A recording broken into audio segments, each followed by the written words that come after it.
Pilot হয়ে আকাশ ছোঁয়ার স্বপ্ন নিয়ে রাজধানীতে আসা এক স্বপ্নবাজ তরুণ ছিলেন তৌকির ইসলাম সাগর। গত 21 জুলাই ছিল তার স্বপ্ন পূরণের দিন।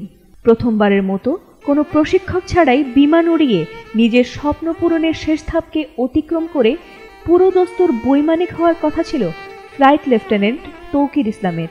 তার একা বিমান ওড়ানোর সাহসিকতার খবরে আনন্দে মেতেছিল পুরো পরিবার ও গ্রামের মানুষ। আশা ছিল গোটা গ্রামের গর্ব হয়ে নিজের বাড়িতে পা রাখবেন, কিন্তু তিনি বাড়িতে ঠিকই এলেন, তবে কফিনবন্দি হয়ে। মুহূর্তেই সব আনন্দ উচ্ছ্বাস পরিণত হয় চরম শোকে। পাইলট প্রশিক্ষণের শেষ ধাপে পৌঁছেছিলেন তৌকির ইসলাম। এ ধাপে কোনো প্রশিক্ষক ছাড়াই সম্পূর্ণ নিজ দায়িত্বে বিমান ওড়াতে হয়। অর্থাৎ সোমবার সোলো ফ্লাইট ট্রেনিংয়ে একাই বিমান ওড়ানোর কথা ছিল ফ্লাইট লেফটেন্যান্ট তৌকির ইসলাম সাগরের।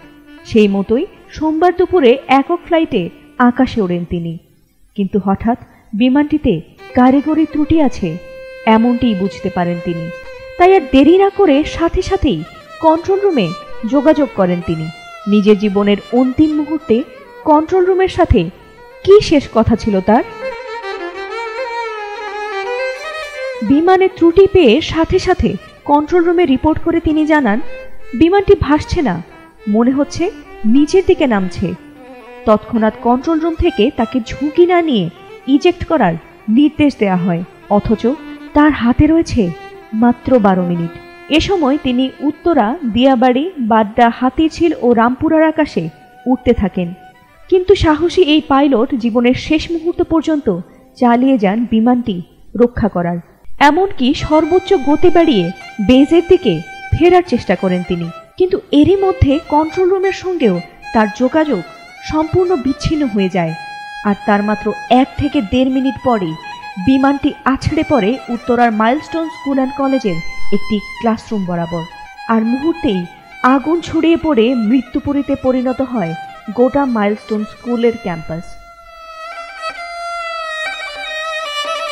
এই ফ্লাইটটি সফলভাবে সম্পন্ন করতে পারলে দিনটি হয়তো হতে পারত তৌকিরের জীবনের সবচেয়ে রোমাঞ্চকর এক স্মৃতি। কিন্তু ভাগ্যের নির্মম পরিহাসে সেই দিনটি হয়ে উঠল তার বিদায়ের দিন। তার পরিবার ও গ্রামবাসীর আনন্দ মুহূর্তেই ঢেকে যায় গভীর বিষাদে। বাংলাদেশ হারালো এক সাহসী ও দায়িত্বশীল তরুণ ফাইটার পাইলটকে।